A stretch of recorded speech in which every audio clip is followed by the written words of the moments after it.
Hi, friends. Thanks for tuning in to these encouragement videos that us pastors have been putting up online. You just need to know that it means a ton to us to know that we can encourage you through these videos. And if that's the case, man, I would say share these with other people. Share them with folks in your home. Share them with folks on your social media feed. Pass this stuff on if you're encouraged by it. I just want to ask a couple questions to you in this video. The first one is this. Has anybody ever asked you to give them the reason for the hope that you have? Honestly, for me, probably only a few times. I think if I was keeping track, I could probably count them up on both of my hands.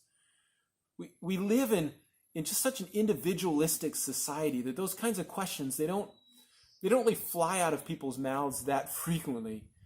Or it's possible that we don't have a hope that's visible. Either way, the Apostle Peter, he deals with this in 1 Peter chapter 3, verse 13 through 17.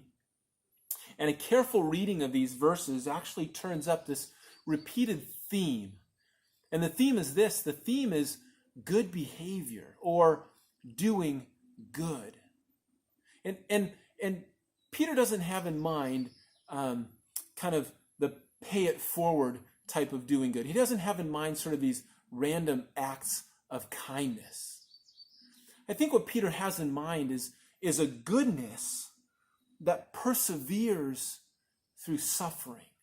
It's a goodness that kind of stands on top of tests and trials with a steady faith that results in doing good. That seems to be the giveaway. That seems to be the clue to the world that we have a hope that's worth inquiring of.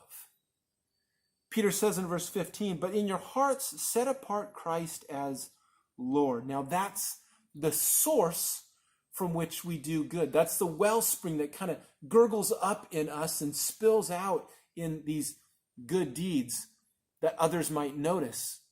And then Peter says, always be prepared to give an answer to everyone who asks you to give the reason for the hope that you have. And now this is the second question that I would ask you. It would be this. If or when someone does ask you to give the reason for the hope that you have, what would you tell them? I mean, Peter says you got to be prepared with an answer. So what's your answer going to be? Well, I don't think that Peter necessarily has in mind this complex system of apologetics where we have to have these snappy answers when people try and come at us or assault our faith. I don't think that's what Peter has in view here. You know what I actually think Peter has in view is a very simple answer. It's Jesus. So if someone comes and they're asking you, man, what's up with the hope that you seem to have? I mean, how can you be so joyful in the face of suffering and trials and stuff? I mean, what's up with that?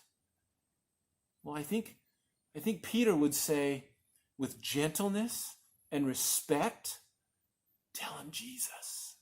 Tell him it's Jesus. That's the reason for the hope that we have. Without Jesus, we're just kind of lumped into the masses of folks who are just pushing and pulling against all these points and grumbling against all the guidelines and whatnot.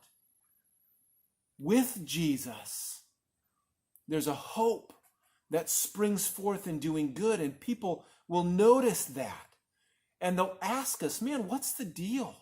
How are you able to be joyful and do good in the midst of this season that we're in? Well, it's because of Jesus. Jesus is the reason, friends, that we have a hope that comes out in doing good. Share that with people. Listen, we love you, and we look forward to seeing you on Sundays. Truly do hope that you would come and join us. Take care.